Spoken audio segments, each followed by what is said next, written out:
am Chris Kaler. And I'm Amber from Good Cosplay, and today we're doing something a little special for you guys. Something that you recommend us. Yes, another extra video for Breaking Bad. This one is called The Evolution of Walter White.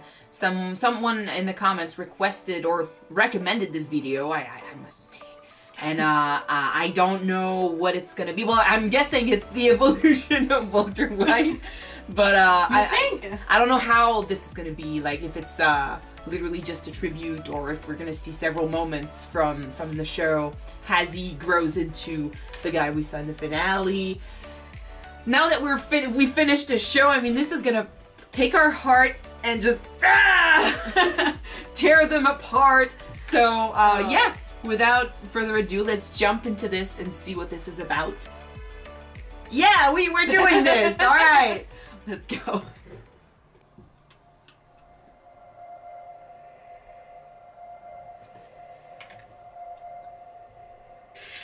Chemistry is the study of matter. Oh, I love that But I song. prefer to see it as the study of change. You understood what I've just said to you. Yes. Lung cancer. Inoperable. The DEA took all your money, your lab. Go You've back got in nothing. season 1. Square one. But you know the business. And I know the chemistry.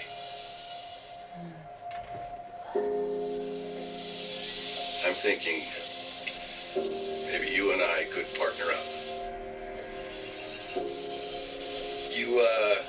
You want to cook crystal meth?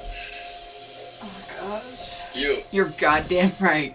Doctor, my wife is 7 months pregnant with a baby we didn't intend. My 15-year-old son has cerebral palsy. I am an extremely overqualified high school chemistry teacher. When I can work, I make $43,700 per year. I have watched all of my colleagues and friends surpass me in every way imaginable, and within 18 months, I will be dead. And you ask why I ran? We all in this room, we love each other. We want what's best for each other, and I know that. I am very thankful for that. I'm gonna cry in this video, guys. Shit. But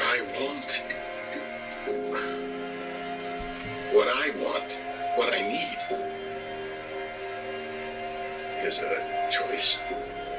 I feel like I never actually make any of my own choices.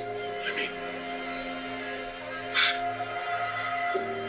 my entire life, it just seems I never, had a real say about any of it. And this last one, cancer. All I have left is how I choose to approach this. These doctors talking about surviving 1 year, 2 years, like it's the only thing that matters. But what good is it to just survive if I am too sick to work, to enjoy a meal, to make love? For what time I have left, I want to live in my own house. I want to sleep in my own bed. I don't want to choke down 30 or 40 pills every single day and lose my hair and lie around too tired to get up and so nauseated that I can't even move my head. Me, some dead man, some artificially alive, just marking time. No. I have to agree. And that's how you would remember me. That's the worst part.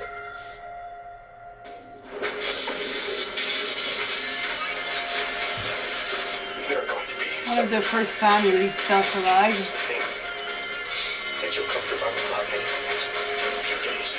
I just want you to know that no matter how it may look, I only have you in my heart.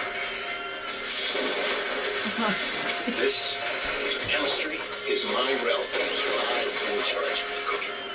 This operation is you and me, and I'm the silent partner. no matter what happens, no more bloodshed. 737.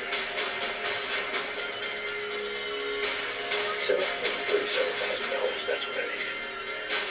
That is what I need. Yeah, right. $602,000 each. Yes! Hell yeah! Hey, come on, baby! Come on! Yes! Come on! On free Walmart. If we could have just stopped there. He's an honest-to-God businessman, right? Somebody who treats your product like a simple, high-margin commodity that it is. I have lived under the threat of death for a year now. And because of that, I've made choices. I alone should suffer the consequences of those choices, no one else.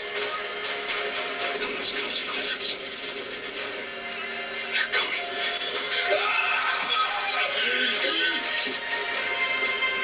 We had a good thing, you stupid son of a bitch. We had free.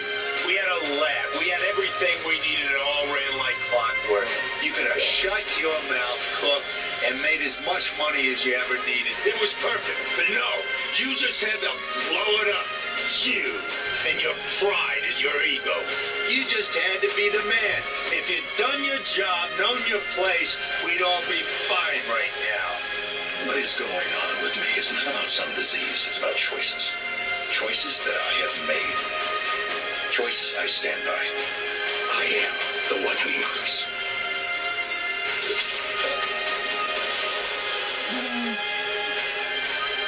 Who's we? There is no we, Jesse. I'm the only vote left. Gus is dead. We've got work to do. I won. I've been living with cancer for the better part of a year. Right from the start, it's a death sentence. That's what they keep telling me. Every life comes with a death sentence.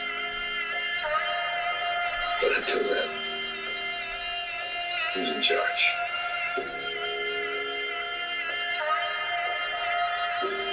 Me.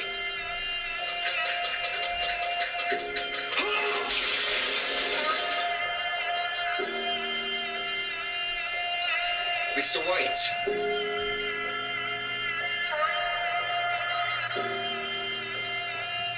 That damn fly. The methylamine keeps flowing no matter what. We are not ramping down. We're just getting started. Nothing stops this train. Nothing. If you believe that there's a hell, I don't know if you're into that, but we're already pretty much going there, right? But I'm not gonna lie down until I get there. How many more people are gonna die because of us? No one. None. Now that we're in control, no one else gets hurt. You keep saying that, and it's bullshit every time. My wife is waiting for me to die. This business is all I have left now. We're done. When I say we're done. Who the hell are you? I'm the cook. I'm the man who killed Gus Fring. Heisenberg. You're goddamn right. I'm out. To WW, my star in that perfect silence. I did not kill Mike.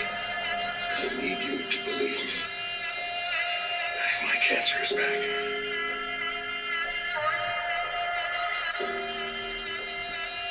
If you don't know who I am, then maybe your best course would be to tread lightly. Do what you're gonna do. It means we're fine, okay? We're fine. Everything is gonna be fine, but we need to leave right now, all right? Can we do that? You killed Hank. What? No. You killed No. I tried to save him. Get out! Maybe now you'll listen. Maybe now you'll use your damn head. You know, you never believed in me. You were never grateful for anything I did for this family. You think I want to run? This is the last thing that I want. This changes nothing. What I do for my family. My money goes to my children, not just this barrel. All of it. What the hell is wrong with you? We're a family! They murdered Hank. They stole my life's work. I'm going to kill Jack and his entire crew. And I'm going to take back what is mine and give it to my children. You can all be for my family. Did? Just shut up. Shut up. Why are you still alive? Why don't you just die already? Just die. I watched her overdose and choke to death. You are the target of a nationwide manhunt. Your face is all over TV. You are the hottest client I have ever had, by far. All I'm saying is, if you leave this place, you will get caught.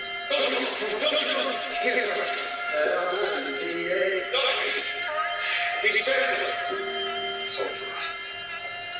Is Walter White still out there? No, he's not.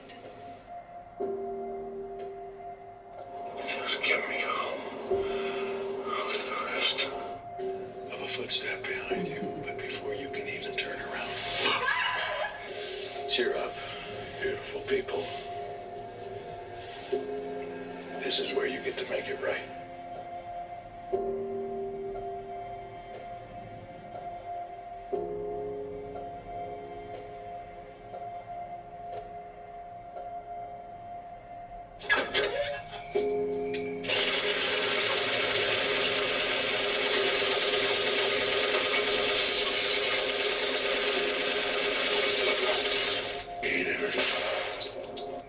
Do it.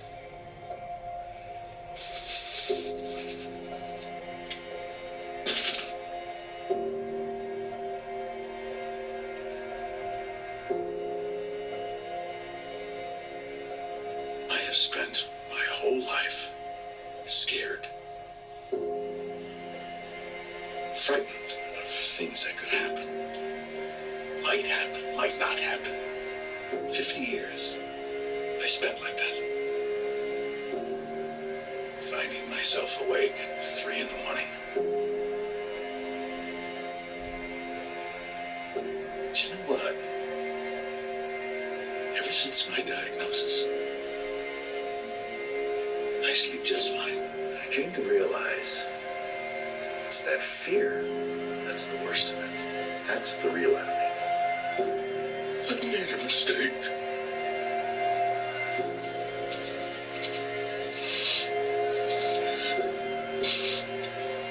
And it's my own fault.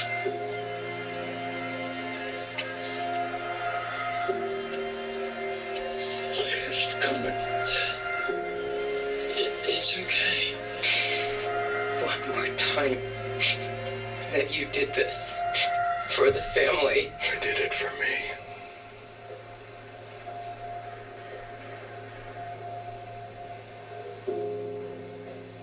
I liked it. I was good at it. And I was really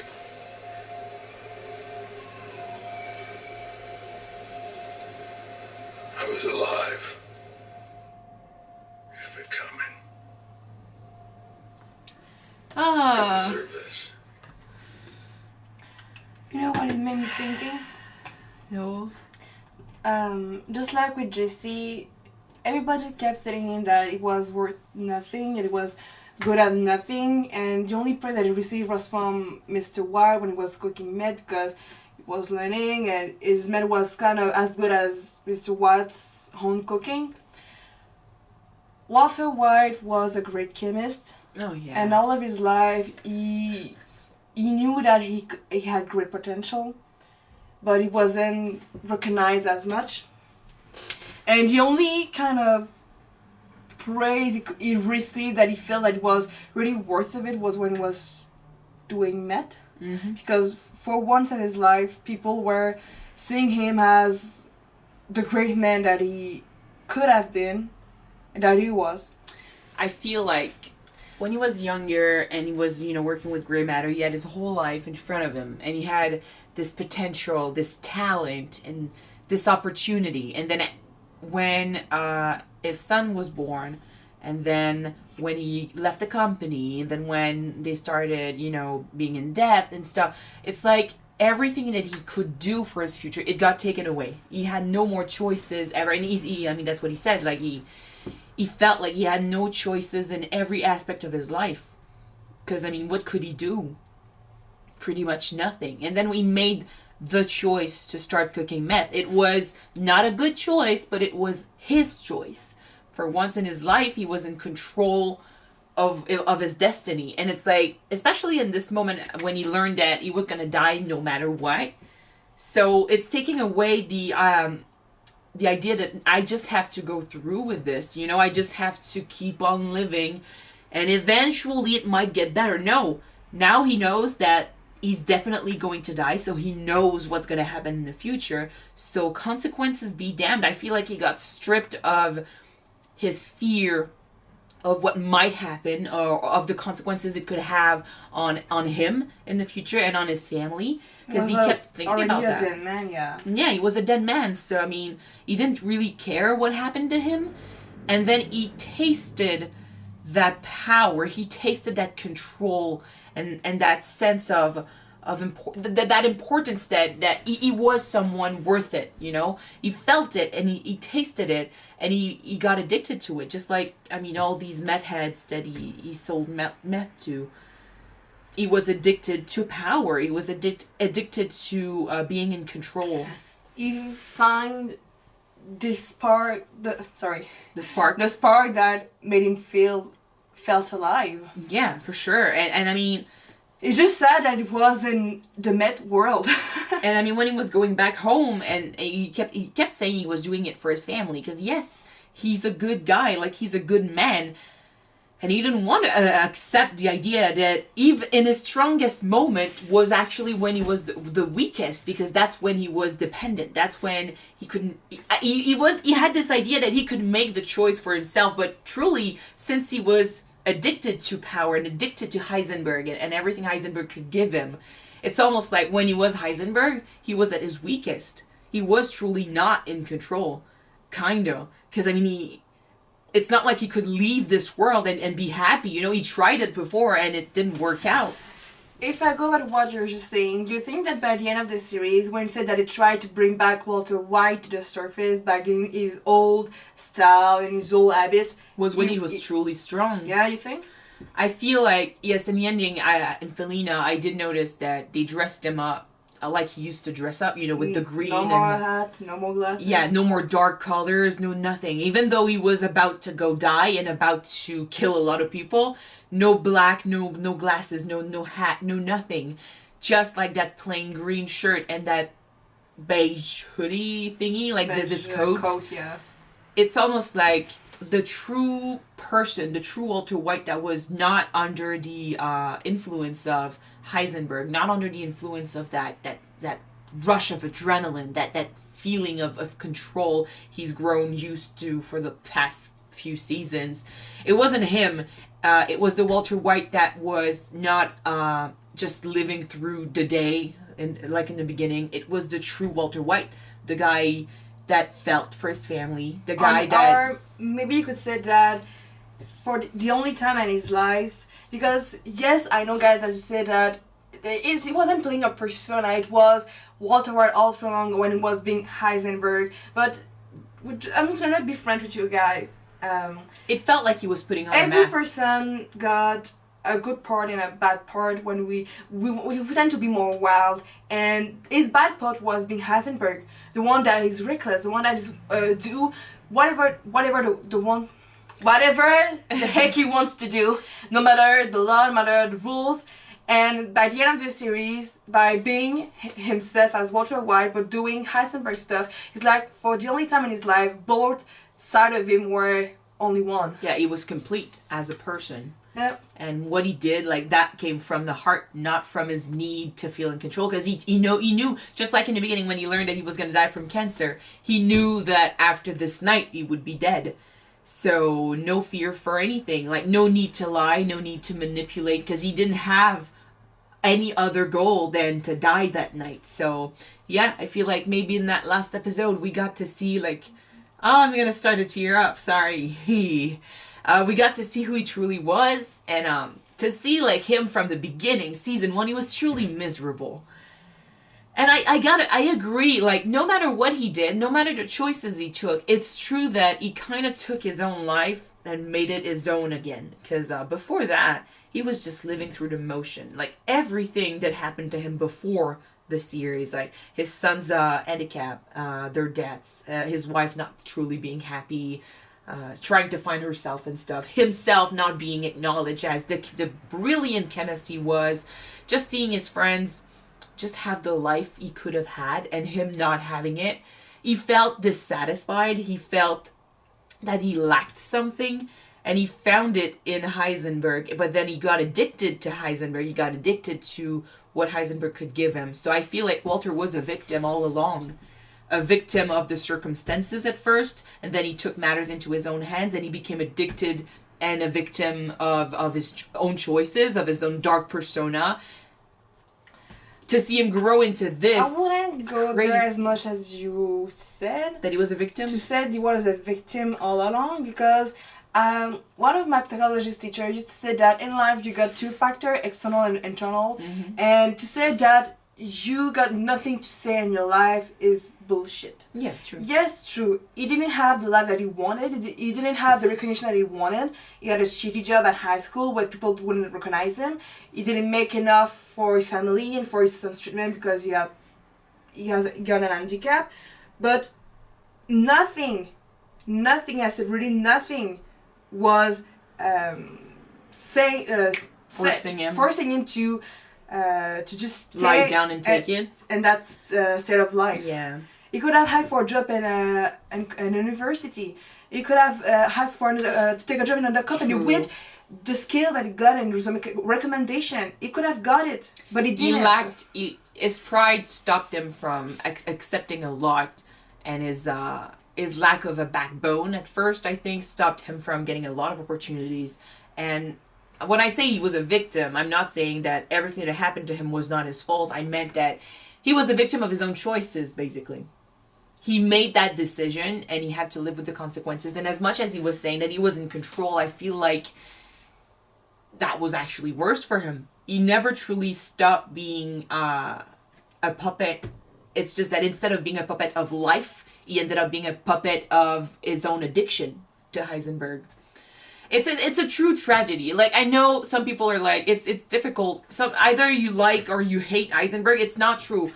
You can hate his choices and appreciate the character. Like, when I see Walter destroy himself, when I see him end up dead on the floor in the lab at the end of Felina, I'm like, I cry not because I see someone that truly got what he deserved. I'm crying because this guy could have become so much more. And he had so much potential to show for everything. And he could have done a lot. And just life screwed him over. And the choices he made just got him there. He's and putting himself over, basically. Yeah. He ended up being a tragedy. And it's a tragedy what happened to him. And it's... all I can say is that I'm not happy with what happened to him. But I'm really happy that he got to be his true self in the end. He got to acknowledge that he was addicted to this, and he was doing this, like, he was selfish for once, and it's okay to be selfish a couple times, but him being selfish in that way hanged dead and killed a lot of his people. family destroyed. Yeah, so like I was saying to her before, it's mind-blowing to think that by the end of the series, both Mary and Skylar's husband ended up dead by the end of the series. The whole family's destroyed. Like, forget it. For a while, they're not going to be able to be okay. Yeah. At least they'll get the money, so there's that. But yeah. Anyway, I mean, it was a pretty good video. Like, it takes a lot to just get these moments. And I mean, Breaking Bad has such a lot of... Breaking Bad had lots of great moments. Amazing monologues, amazing lines, great just visuals. It's nice to see that someone took the time to gather these and just put them all together. Really gives you like an overview of what went on during the show, and after you see the show, when you see this, like, it just brings back all the memories, and you're like, ah, shit, all the stuff we've been through. And since Walter's evolution is such a great one, but it's a slow one, you don't notice it that much when it happens. Like, it's almost like you feel like he's always been this way, but then you see flashbacks to episode 1, season 1, and you're like, oh my god. Nope, he truly was not the same. No. So, I mean, I gotta give it to Brian. He did a wonderful job, and I also gotta give it to the writers, because I mean, this was genius. All right, thank you guys for recommending this video. I liked it. I teared up again. Like, Felina is way too close in my memory for me to watch stuff like this. But all right, that's it. So we're going to move on. And like I said, if you have other recommendations for videos that we should watch, extra stuff that we didn't see, just write them down below and we'll check them out. Yep. Thank you guys for watching this one with us, and we'll see you next time. Thanks for watching, guys. Bye.